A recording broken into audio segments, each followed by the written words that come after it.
طرح کریں، جو بھی کرتے ہیں وہ کریں، ان کے اتحادی جو بھی کریں، لیکن نواز شریف کا حکم حتمی ہوگا۔ نواز شریف نے اگر کہہ دیا تو سارے کے سارے نواز شریف کے حکم پر مسلم لیگ نون کے قائدین، مسلم لیگ نون کے بڑے بڑے سیاستدان، وہ سارے کے سارے لیٹ جائیں گے، اور پھر آپ کو چند روز میں الیکشن کا اعلان ہوتا ہوا نظر آئے گا۔ شہباز شریف اتنی مزاحمت نہیں کر سکیں گے، اور نواز شریف کا بیانیہ جو پہلے ووٹ کو عزت دو کا بیانیہ تھا، آج کل شہباز شریف کے بیانیے کے ساتھ مل گیا ہے۔ ووٹ کی بجائے کسی اور چیز کو وہ لوگ عزت دے رہے ہیں۔ تو الیکشن پاکستان میں ہوتے ہوئے وقت سے پہلے 1.5 سال بہت دور ہے، چند ایک مہینے میں الیکشن ہوتے ہوئے نظر آ رہے ہیں۔ تو باقی یہ کہا جا رہا تھا کہ الیکشن کمیشن نے کہا ہے کہ وہ 7 ماہ سے پہلے، 8 ماہ سے پہلے، 1 سال سے پہلے الیکشن نہیں کروا سکتے۔ الیکشن کمیشن نے جن لوگوں کے کہنے پر، جن اداروں کے پریشر پر یہ کہا تھا کہ 1 سال سے پہلے، 7 ماہ سے پہلے، 8 ماہ سے پہلے ہم الیکشن نہیں کروا سکتے، ان اداروں کے کہنے پر یہی الیکشن کمیشن 3 مہینے بہت دور کی بات ہے، 2 مہینے میں الیکشن کروانے کے لیے تیار ہو جائے گا، صرف ان کے اشارے کی ضرورت ہے۔ اب ہم آ جاتے ہیں عمران خان کے بیان کی طرف۔ انہوں نے سیالکوٹ کے جلسے میں یہ کہا تھا کہ میری زندگی کو خطرہ ہے، کچھ لوگ مجھے مارنا چاہتے ہیں، ان میں باہر کے لوگ بھی موجود ہیں اور اندر کے لوگ بھی موجود ہیں۔ جس طریقے سے عمران خان یہ انکشاف کر رہے تھے، یہ بات کر رہے تھے، جس کو مسلم لیگ نون کے کچھ حلقوں کی طرف سے، کچھ لوگوں کی طرف سے مذاق قرار دیا گیا ہے۔ عمران خان جس طریقے سے بات کر رہے تھے اور جس طریقے سے کہہ رہے تھے کہ میں نے ایک ایک کا نام اس میں لکھ دیا ہے، ہر ایک کا نام میرے دل پر لکھا ہوا ہے کہ کس نے کیا کردار ادا کیا ہے، تو اس سے یہ لگتا تھا کہ اگلا نام وہ ایک بڑے بندے کا بتا دیں گے جس نے پاکستان میں سارا کچھ ارینج کیا ہے، سارا کچھ اکاموڈیٹ کیا ہے، ساری سازش کی پشت پناہی کی ہے۔ لگتا تھا کہ عمران خان وہ نام بتا دیں گے، لیکن عمران خان نے بڑے حوصلے سے کام لیا، انہوں نے کسی ایک کا نام بھی نہیں بتایا۔ کتنے لوگ ہوں گے؟ 4 لوگ ہوں گے، 5 لوگ ہوں گے، لیکن ایسی سازشیں، ایسے منصوبے 6-7 لوگ نہیں بناتے، 1-2 لوگ بناتے ہیں، بلکہ تو ایک ہی سارا کچھ کرتا ہے۔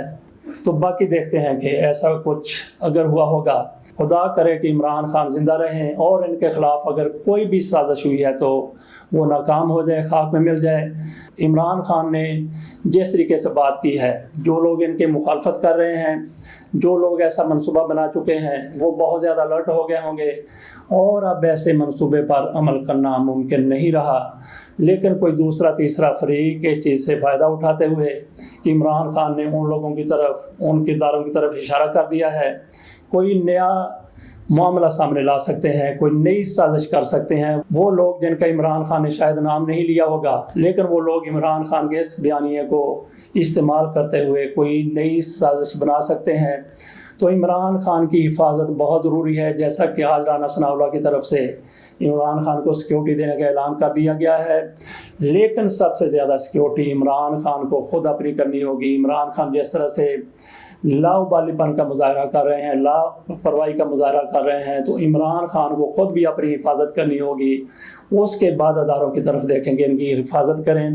تو جن لوگوں کا جن لوگوں کی طرف عمران خان نے اشارہ کیا ہے، یقینی طور پر وہ عمران خان سے زیادہ حفاظت کر رہے ہوں گے۔ تو عمران خان کی طرف سے ڈاکٹر رضوان کا نام لیا گیا، جو FIA کے ڈائریکٹر تھے، ان کی ہلاکت ہو گئی، وہ جاں بحق ہو گئے دل کے دورے کی وجہ سے، اور ایک طبقے کی طرف سے، ایک حلقے کی طرف سے کہا گیا کہ ان کو قتل کیا گیا ہے۔ ان پر اتنا زیادہ پریشر تھا کہ وہ پریشر برداشت نہ کر سکے، ان کو دل کا دورہ پڑا اور وہ دار فانی سے کوچ کر گئے۔ عمران خان بھی کہہ چکے ہیں کہ ڈاکٹر رضوان پر اتنا زیادہ پریشر تھا کہ وہ اس پریشر کو وہ برداشت نہیں کر سکے۔ عمران خان نے مزید بھی کہا ہے کہ ایک اور FIA کا افسر نعمان اصغر، اس کا نام ہے، اس کی عمر کوئی 35-36 سال ہے، اس کو بھی دل کا دورہ پڑا ہے، اور اس کو بھی اسی طرح سے پریشرائز کیا جا رہا تھا، اس کی وجہ سے اس کو دل کا دورہ پڑا ہے۔ عمران خان نے ساتھ یہ بھی کہا کہ آئندہ میں یہ بتاؤں گا کہ کس طریقے سے ایسا زہر دیا جاتا ہے کھانے میں جس سے دل کا دورہ پڑ جاتا ہے۔ اس پر مریم نواز شریف کی طرف سے عمران پر شدید یلغار کی گئی ہے، شدید حملے کیے گئے ہیں۔ ان کی طرف سے کہا گیا کہ عمران خان نام بتائیں۔ یہی مریم اورنگزیب صاحبہ کے بھی کہہ رہی ہیں، رانا ثناء اللہ بھی کہہ رہے ہیں کہ نام بتائے جائیں۔ کیسے نام بتا دیے جائیں؟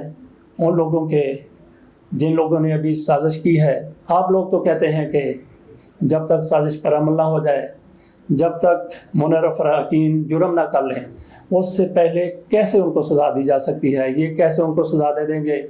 ساتھ ہی رانا ثناء اللہ نے کہا ہے کہ اس حوالے سے جوڈیشل کمیشن بن سکتا ہے، آپ پہلے خط کے حوالے سے بھی جوڈیشل کمیشن بنا دیں، جس کا عمران خان اور بہت سے لوگ مطالبہ کر رہے ہیں۔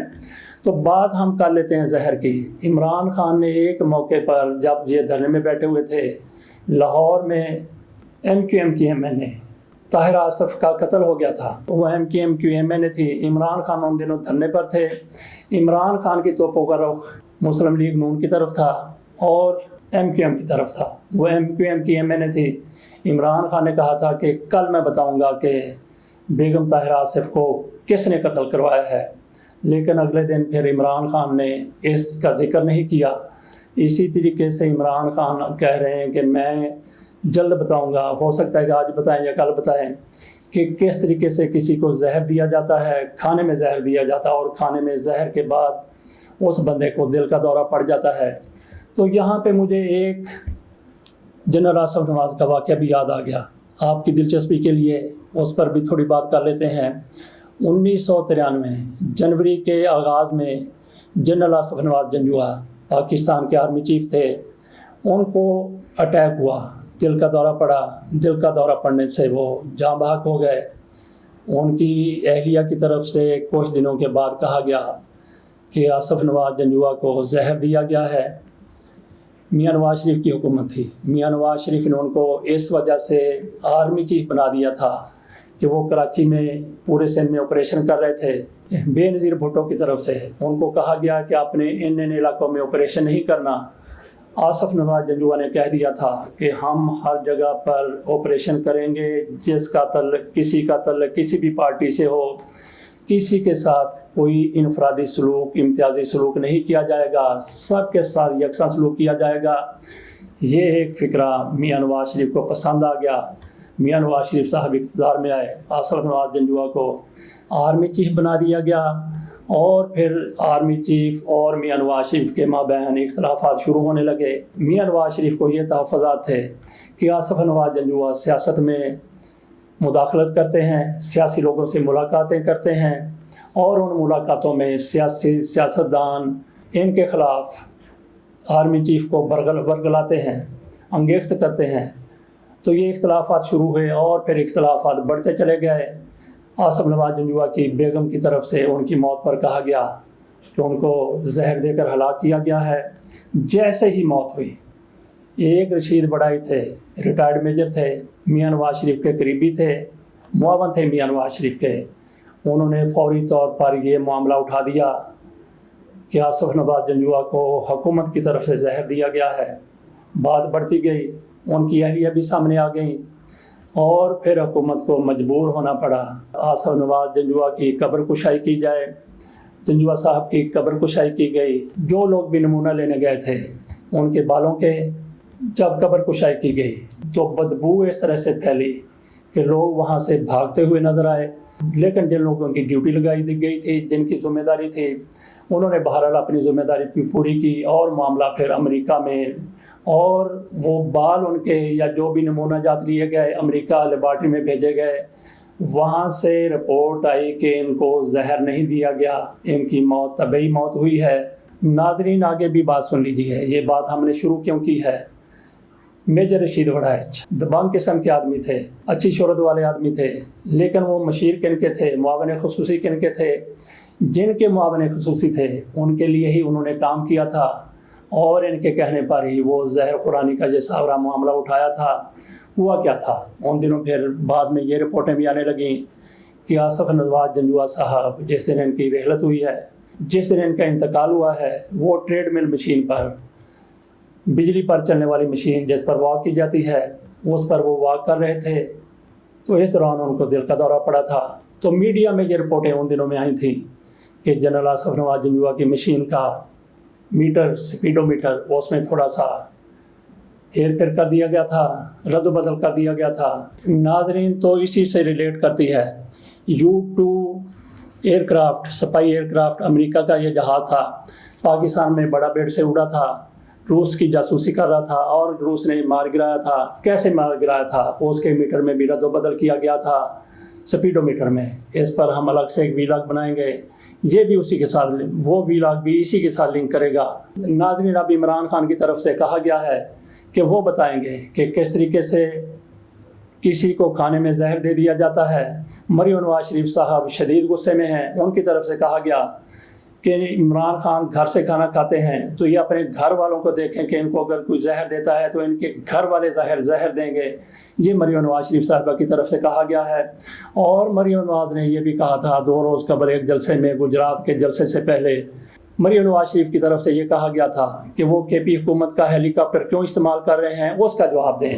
وہ اس کا جواب خیبر پی کے حکومت کے ترجمان بیرسٹر صاحب کی طرف سے دیا گیا. انہوں نے کہا کہ مریم نواز شریف صاحبہ عمران خان مردان سے پشاور تک ہیلی کاپٹر میں گئے تھے. وزیر اعلیٰ کا ہیلی کاپٹر تھا، وزیر اعلیٰ اس میں موجود تھے، اس میں اور کئی لوگ بھی موجود تھے، ان میں ایک عمران خان بھی تھے. عمران خان وزیر اعلیٰ کے ساتھ گئے تھے. بالکل اسی طرح جس طریقے سے مریم نواز شریف صاحبہ گزشتہ روز گجرات گئی ہیں، حمزہ شہباز شریف کے ہیلی کاپٹر میں گئی ہیں، حمزہ شہباز شریف کے ساتھ انہوں نے سفر کیا ہے. محمود خان کے پی حکومت کا وزیر اعلیٰ ہے، کسی شک و شبہ سے بالا تر ہے. لیکن حمزہ شہباز شریف جو وزیر اعلیٰ پنجاب نہیں ہیں، ان کا وزیر اعلیٰ بننا کنٹروورشل ہے، متنازع ہے. عدالتوں کے حکم پر وہ وزیر اعلیٰ بنے ہیں. آئین اور قانون میں اس کی گنجائش نہیں ہے. یہی گورنر کی طرف سے کہا گیا ہے. اگر ایسا وزیر اعلیٰ کوئی ہیلی کاپٹر استعمال کرتا ہے، جہاز استعمال کرتا ہے، کل یہ حکومت غیر قانونی قرار دی جا سکتی ہے. ایسا ہو گیا تو پھر مریم نواز شریف صاحبہ کو بھی حساب دینا پڑے گا اور حمزہ شہباز کو بھی جہازوں پر جھولے لینے کا جواز فراہم کرنا پڑے گا، جواب دینا پڑے گا، اور پھر جرمانہ بھی ہوگا. جو اخراجات ہوئے ہیں وہ بھی ادا کرنے پڑیں گے. اس کے ساتھ ہی اجازت دیجیے، دیکھتے ہیں کہ پاکستان کی تقدیر کا فیصلہ کس طرح سے ہوتا ہے، کس طرح سے نگران حکومت بنتی ہے، یا کوئی ٹیکنوکریٹ قسم کا سیٹ اپ آتا ہے وہ الیکشن کرواتا ہے. اللہ حافظ.